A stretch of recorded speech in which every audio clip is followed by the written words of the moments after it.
A green-tinted screen and braille lettering pops up that turns into the white Lighthouse of Houston logo. The Sightless Voices Unleashing Potential cover art pops up on screen. There's a flash, then clips of Jennifer's eye, her walking down the hall, and reading braille appear. A montage of clips from episodes of the podcast begins with Jennifer talking to our guests and smiling. It zooms in on the Sightless Voices Unleashing Potential cover art. Hello, everybody, and welcome to the inaugural episode of Sightless Voices Unleashing Potential. My name is Jennifer Parrish, and I will be your hostie with the mostie on this little journey. Our first episode is all about what it means to reach your full potential. I will be sharing my personal journey as a blind individual and discussing what it means to reach your fullest potential and how I've overcome societal barriers and personal challenges along the way. So joining me today is the one and only Jenna, the president of the Lighthouse of Houston. Jenna will be talking about the mission and vision of the Lighthouse and why we are launching this particular podcast. And together we will explore the role of support systems and helping individuals who are blind or low vision to realize their full potential. Hi, Jenna. Hello, Jennifer.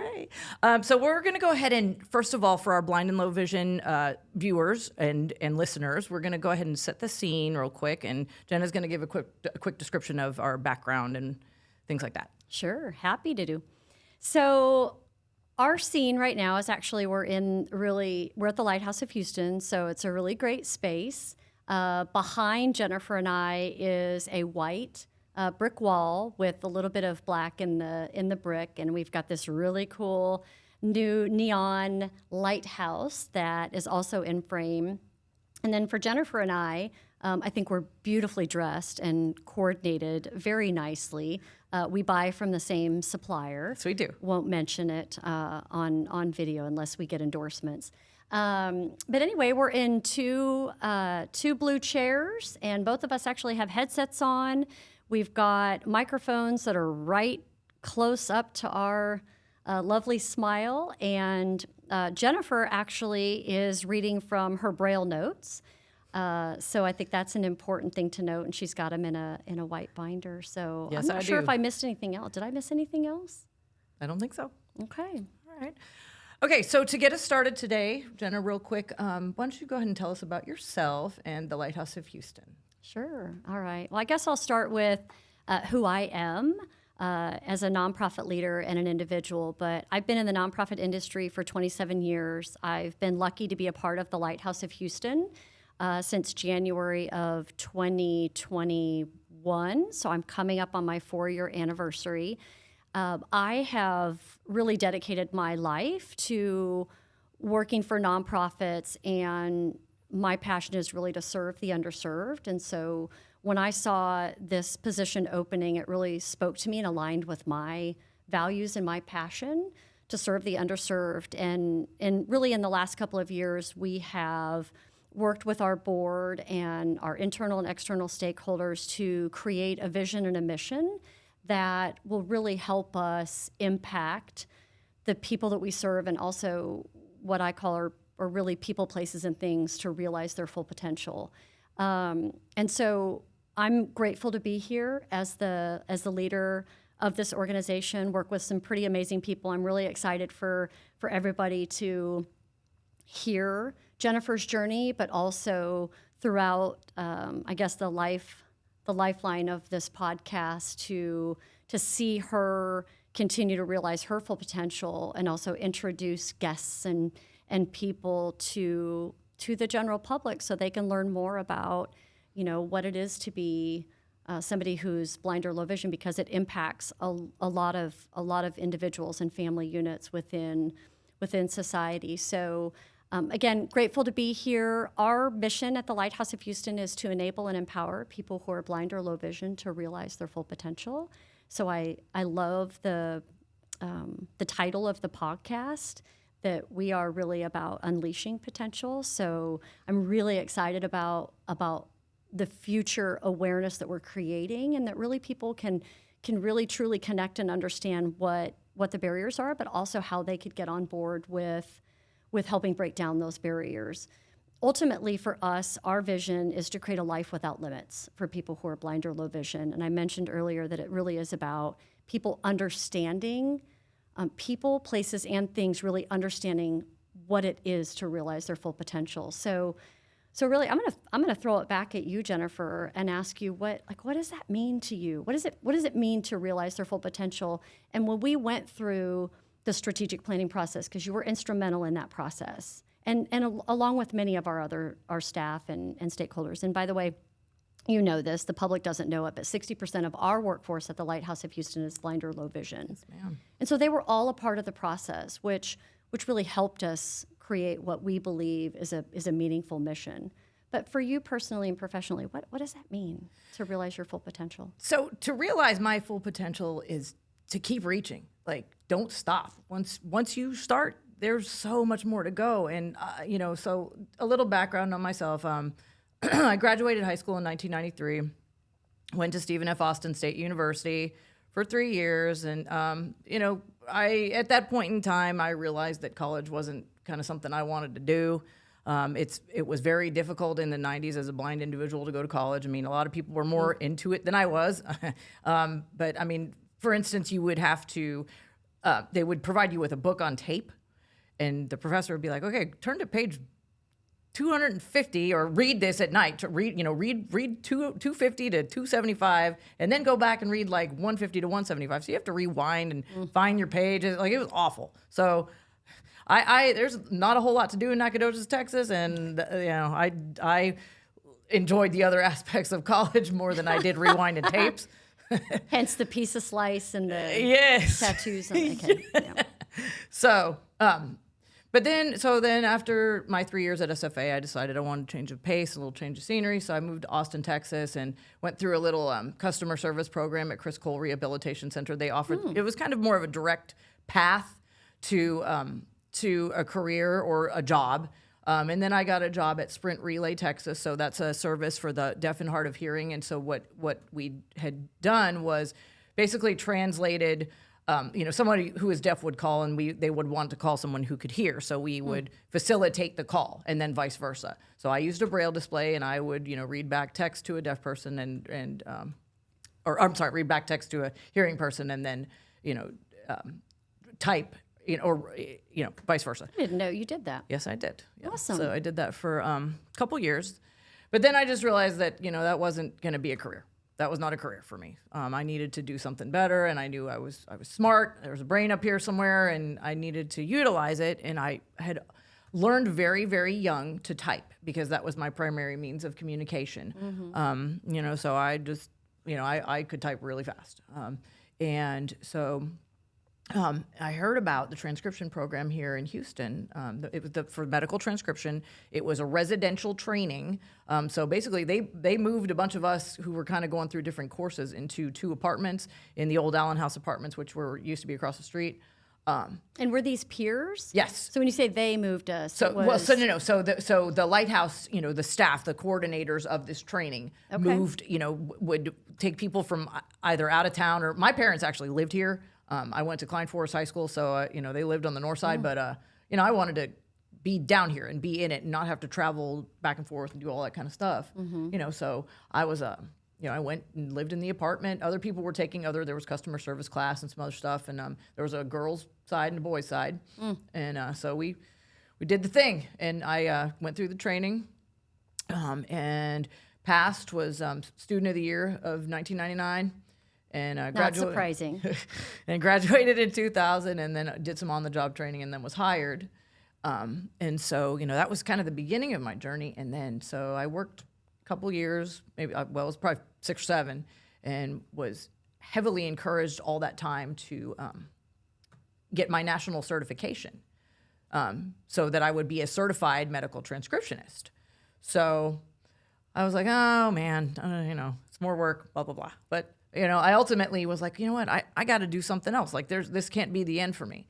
So I said, okay, let's do it. So we figured out how to do it. And my supervisor at the time, turns out, we had to go to a testing center. And the testing center, the only accommodations that they offered were, you can have a reader and you can have double time.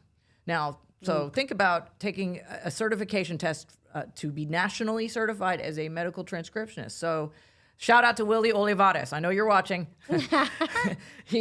He went in there with me, and we took this test, man. And he had to read every paragraph. Wow. You know, it was multiple choice. Like, okay, so pick out the comma error in these 4 like giant paragraphs with all the medical words and all the stuff. So or pick out the spelling error. You know, so he was having to read and spell, and I was trying to like tell him like, okay, there's probably going to be obviously a medical word that they, you know, so spell this, spell that, whatever. So together, the 2 of us, we got me in there and got me passed. And man, that thing took 6 hours, and holy moly, it was insane. So that's the story of my first tattoo, which is now a cover up. Actually, it was my second, but yes. So I was so proud that I was a certified medical transcriptionist that I got CMT tattooed on my wrist. Oh, that's right. Yes, I did. Well, during, you know, later years and throughout, you know, several years, I would, you know, shake people's hands. Hey, how's it going? Man, you must really like country music television. You don't? Or anyway, you're just tired of the statement. So okay. Anyway, yes. So so this tattoo became a cover up. It is now a rose. And that was painful because cover up on the wrist doesn't feel very good, but I was a little tired of it. But anyhow, so I mean, it's just so, you know, and that's part of this podcast too, is we kind of want to, you know, show people that, you know, I may be a blind person, but there's a whole lot more going on here, you know, and I've got a lot of other things to offer, you know. Layers, exactly, correct. You've got layers. So, correct. So talk to me about so when you go in and you take a test, because I've heard, you know, we've had former board members who were attorneys that went to Stanford, and their father, you know, stopped their job so they could go help them back in, you know, 80s and 90s. Mm-hmm. So what has evolved, and how do you think people now, is it easier to go to college? Is it easier? Oh, for sure. Like how have some things changed and evolved to make, again, there be less barriers, or there's less limits? Because we know that there's clearly still a lot of things that we need to overcome, that we feel like really on this podcast that we're going to be able to emphasize, and hopefully, you know, again, people, places, things, businesses, people who are not blind or low vision, software engineers, there's people that can jump on this journey, because if they do, it could actually make life not only better for people that are blind or low vision, but also it might make me, which by the way, I'm sighted. I don't have vision loss, but it might make my job, I might be more efficient and effective. When you say you were a super fast typer, you leveraged that skill, but it was still difficult because there were very few accommodations, which actually I'm surprised that they even let Will come in. Yeah, we were too. Well, there was a camera. They were looking at us. Of course. So, you know, but still, yeah. But so to answer your question, I'd say technology, huge. I mean, obviously, because, you know, nobody's rewinding books on tape anymore. You know, they have. Which we have a lot in archives. Hey, a lot of books on tape. What was your favorite book on tape? Oh my God, I don't have one. Oh, my favorite was Getting It Over With. That was my favorite. So, yeah. Honesty is what you will always get. Yes, you will. Yes. From the host, Jennifer. Shooting Parrish. it straight. Yep. No, Yes. So, that's why you were perfect for this. So yeah. So but yeah. So technology and all that kind of stuff, and then I guess to continue kind of on my path of unleashing my own potential, which it's still on a leash, but the leash has gotten a lot longer. But anyhow, so I got my certification, and then there was an opportunity to bridge that CMT to what was called a certified healthcare documentation specialist. So that was just kind of a higher level, and, you know, would kind of help the Lighthouse get a little bit more contracts. You know, because if they had someone on staff, you're welcome, absolutely. And so it would aid us in because if they had a nationally certified transcriptionist, then people would hire us. So I went ahead and bridged that opportunity, and then COVID happened. You know, and for a while we didn't have any work. I was actually on unemployment for a while, you know, and then a couple of years later I had the opportunity to come back. You know, I was working at home sporadically whenever there was work. Had the opportunity in 2022 to come back and work in the office, which was awesome because, you know, don't put me in a cage. You know, so I could get out of my proverbial cage and come back. And and I was so happy to be with everyone. And during that time, the lead of the transcription department left. And so I took over the lead role of the transcription department. And I was like, oh my God, this is going to be a lot, and, kind of nervous and scared about that, and then mastered that. Of course, there's bumps in the road, technological whatnot, that you have to get over and, deal with, because it's antiquated platforms and things like that. But, which are generally not accessible. yeah, exactly. Generally not. We find workarounds and we get through it, and we did. And so, I led that department for a while, and then in 2023, there was this opportunity, and one of the members of upper management came to me and they said, Jennifer, this manager of business services role is open now. At first I was like, whoa, hold the phone, because I had, been autonomous for 20 years, just working in front of a computer and, dealing with clients and email, through email and stuff like that, but not having any, of my little 3 employees, and we were basically pretty much a team, like just colleagues, not me over them or whatever. So, but, this opportunity came about, and I said, man, why not? Like, why not? I mean, did it really go that easily? Because I remember being a part of those conversations. Yes, and it was not easy for a while. It really was not, because I was, really struggling with the decision. Should I do this? Should I not? There's things that we're still, as I'm still fighting for accessibility of government forms and things like that. But essentially, I ended up diving in. And you took the position of manager of premium business services. Yes, I did. Yeah. And so then, hey, Jennifer, now you have 50 employees. Whoops. I mean, we may have subtly told you that there were a lot of... You guys did. You did. You told me. Staff that report through that chain. Yeah, but when I got hired, and then I'm in my first HR meeting, and our HR director's like, so Jennifer, you're 60 employees, because it was a little bit more when I first got hired. Majority of the organization's employment. Yes. Mm-hmm. So it was a little, it was a little shocking, and, but But why did we choose you?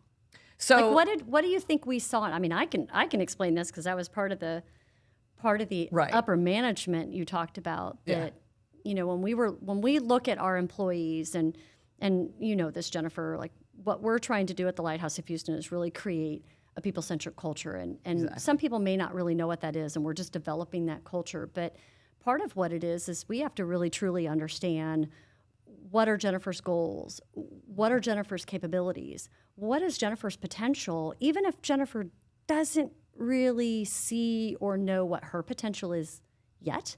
Right. But how do we walk alongside people within our organization to help them realize what that is? And now, Will, we may have thrown it at you and said, hey, we think you'd be great at this. There was a lot of conversations that we had with you that you'd still leave, and you were like, I need to think about it. I don't know if I can do that. But yet we had enough confidence in you, which we knew you had the confidence within yourself. I think everybody's going to see throughout this podcast that, there's a lot of layers, but so many really great layers, that when you talk about your rope getting really long, your leash getting really long, well, it's not a bad thing. No. And really, I think what a lot of people want to strive for is really that their potential is never met, because they want to continue to set the bar. That's exactly right. But we knew you were the right person for the job for so many different reasons. But I'm curious, I know you took the job, but have you really realized why we chose you yet? So my thought process on that is that I had worked here for so long, and not only was I involved in the transcription department, but I just knew everyone and had a rapport with everyone. Mm-hmm. I shoot it straight. I'm very, direct. I'm one of the reasons we thought you'd be great.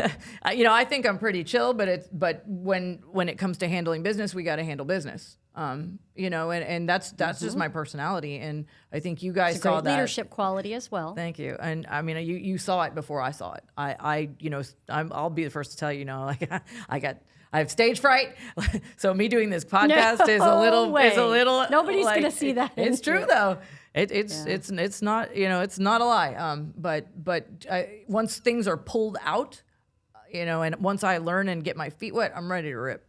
So. Do you think it's important for for people to see that. Absolutely. So when you think about the 50 or 60 employees, that's a lot, and you've got some really great leads as well. But when you think about you're realizing your full potential and people are believing in you, how important is that for you as a manager or leader within this organization to then model that and be that for others? Because ultimately we want everybody to realize blind or low vision, person with vision loss, person without vision loss, we want people to realize their full potential. Exactly. And I think too, people seeing that I'm doing it and capable of doing this, Yep. It gives them, inspiration and hope and, hey, they can do it too.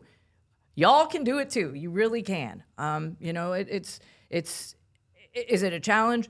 100% yes. Is it stressful? Sometimes, absolutely. But is it rewarding? Absolutely yes. 100%. And I think that there's a comment that I remember, and it was Sammy, who, you provide leadership to Sammy. She works in our document management division, specifically for an Army National Guard project that we're scanning a lot of documents. And I remember when we were going through the strategic planning process and we had the stakeholder meetings, I don't remember the specific question that was answered. It might have just been open forum. And Sammy said, I get to see, she's low vision. I get to see people. So it's like people like Jennifer modeling something that I didn't think I could do. Yeah. And she said, I now see that I could do whatever I want. Absolutely. Because people are showing me that it can be done, which I thought was like, we hadn't even developed the mission statement yet, but I was like, oh my gosh, we're going in the right direction. So it was a really cool statement. Yeah. Definitely. So you had mentioned when we first opened up about societal barriers or misnomers, or like, what are some of the things? We know that technology has evolved and we need to continue to leverage technology, but what are some of the societal barriers or the things that you've maybe overcome? You might believe, okay, they're coming on board with this, but yet we still have a lot of work to do. And if they just knew this. So looking normal was a huge thing when I was younger. What does that mean, looking So normal? Just not looking blind, just not looking different. How do you not look blind? Right, exactly. Well, you're gonna look more blind if you try to not look blind. Pro tip, That's great. And I have stories. That's going to be a whole separate podcast. It absolutely should be. But I didn't want to use my cane. I would walk around in school and I would have like a Braille writer. You know how huge those are. I had to carry Braille books on my shoulder, and so, and I had one dude, he was kind of little, he was a good dude, but he was one of my classmates. He's like, man, I thought you were a robot whenever I first saw you. You get a bunch of crap like that, and it's tough, man. It's tough. So that made me want to look quote unquote normal. So I didn't want to use my cane. And when I got to college and whenever I got out on my own, when somebody wasn't, on me, use your cane. Like my parents were, shout out to my parents for that, because I'm using it now, buddy. But anyhow, so I'm using it now. I'm using it now, yes. So I just didn't want to be judged or, hey, look at that blind girl. But then things started happening, bad things. There was a gentleman, I was walking to work here. I lived across the street at this point in time, and I was not using my cane, walking down the sidewalk, and a guy had taken his dog out to use the restroom. I ran right into him. Bam, right in his back.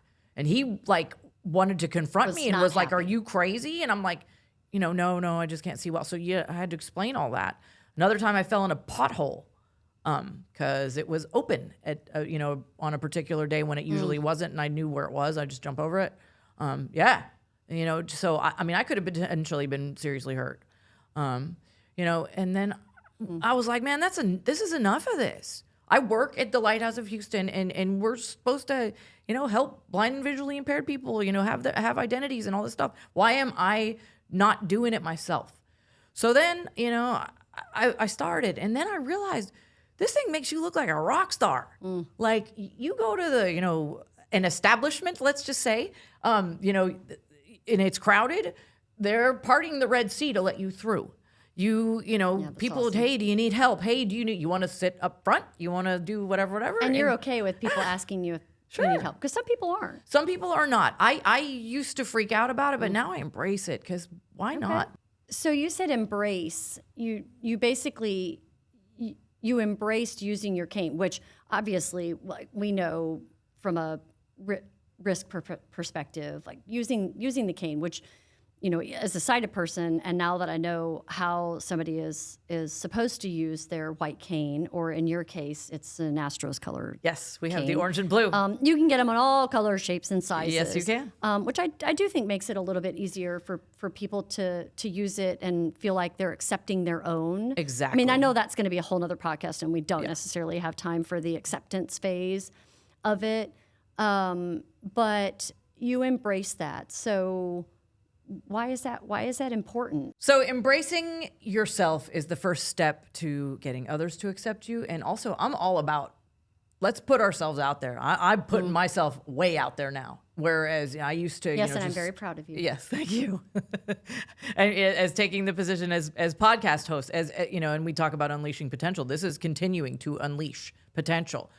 Because when they approached me with this, I said, I was a little frightened, but here I am, and this is pretty cool. I appreciate you, Jennifer, talking about acceptance and, just your journey. And I know that there's a lot more, obviously, throughout all of the podcasts that you're going to sprinkle in. Oh, sure.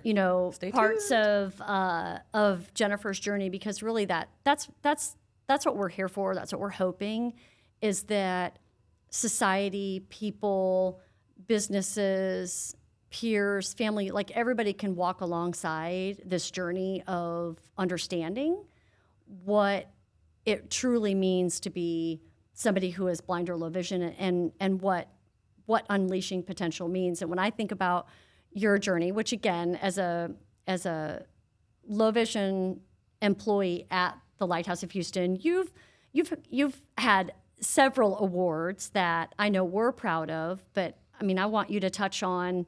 And the reason I want you to touch on at this point, really in the beginning of our podcast and sharing Jennifer with the world, is that anything is possible, and that when you are great at your job, you will be recognized for that, and you were recognized. Yeah.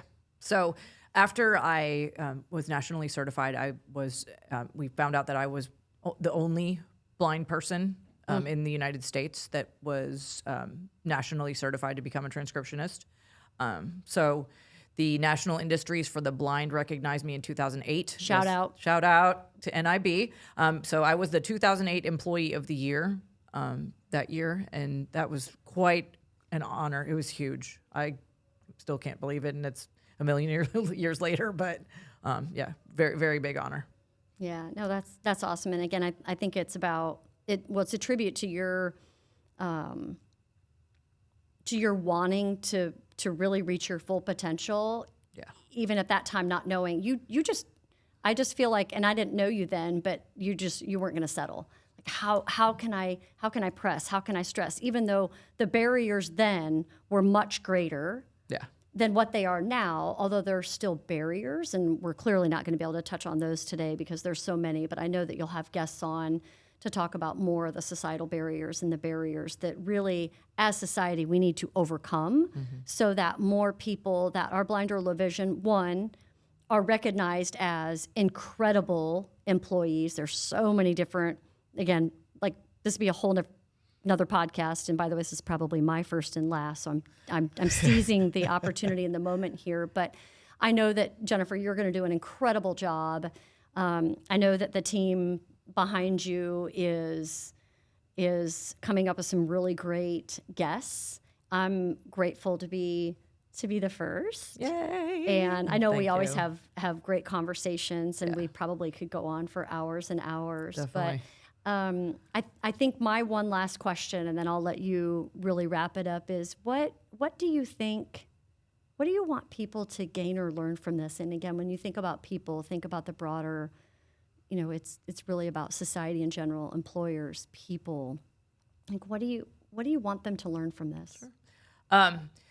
So not only do I want them obviously to learn about the Lighthouse of Houston and all the services and good things that we offer here, but I also want them to know that blind people are people. We're human. We have things. We have positive, negative. It's not just the blindness that defines us. I love that. It's not the blindness that defines us. Yeah. That's going to be a quote. It should be a hashtag in a lot of different places, I'm sure. Yeah.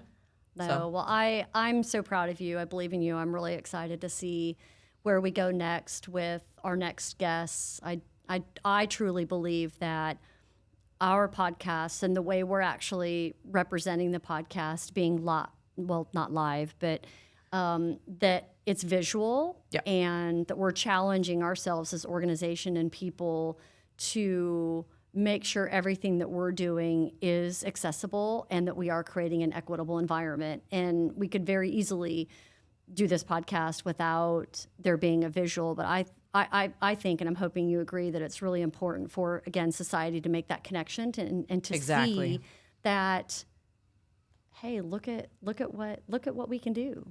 Yeah. And notice I'm not hiding my eyes, and they look, not like your average eyeballs. So, I'm willing to put myself out there for this. And I know we're ending the podcast, but can you tell everybody about your disease? Sure. So I just had a straight up birth defect, and we're not sure what caused it, because there was genetic testing done and they didn't find anything. My condition, my left eye did not ever develop fully. So I can't see anything out of my left eye, and it's kind of like a little baby eye. And then my right eye, I have keratoconus in that eye, so that means my eyeball is shaped like a cone instead of a ball. Yeah. And then, and it's, stigmatism, it moves all around crazy and all that kind of stuff. And then I also have glaucoma in my right eye as well. So can you describe what you see? This is my famous statement. Y'all can't steal it. So I say I have enough vision to get me in trouble. We've witnessed that. Yes. But no, so I can see, so right now what I'm seeing is just two big lights in my face. And that's just obviously the camera and lighting. It's a lot. Yeah. But so normally, left eye, I can't see anything at all. Right eye, I can see color well. And so that's why I love, bright colors and all that kind of stuff. Detail, no. I mean, I can tell, if you have light hair, I can't see you now because you're on my left side, but if you're right in my face, I could tell if you had light hair, dark hair. No facial details. Like if somebody had acne, I couldn't tell, that kind of business. But just, details, not well at all, but mainly colors are good. So I like big, bright, sparkly things. And then the definition, and I know that again later in the podcast, but I just want to make sure people really understand you and what you see. Also, outside of your incredible personality, your work ethic, and the fact that you've got more potential than I know that you probably don't yet even realize, but you're going to get there, and we'll help you get there. But so by definition, you are legally blind. Oh yes, big time. But there is a difference between being legally blind and blind. Yes. And someone else can elaborate vision. on that because I don't know the exact definition. That'll that is. Stay tuned. Yes, stay tuned, folks. You're awesome, Jennifer. This Thank has you. been fun. Thank you, Jenna. I'd like to say, I want to be back, but that's okay. I don't really need to be back. You're going to have some great guests. All right? All right, Jenna. So everyone, if you liked what you heard and saw today, please like and subscribe our podcast on Apple, Spotify, or wherever you get your podcasts. And we thank you for joining us. Awesome.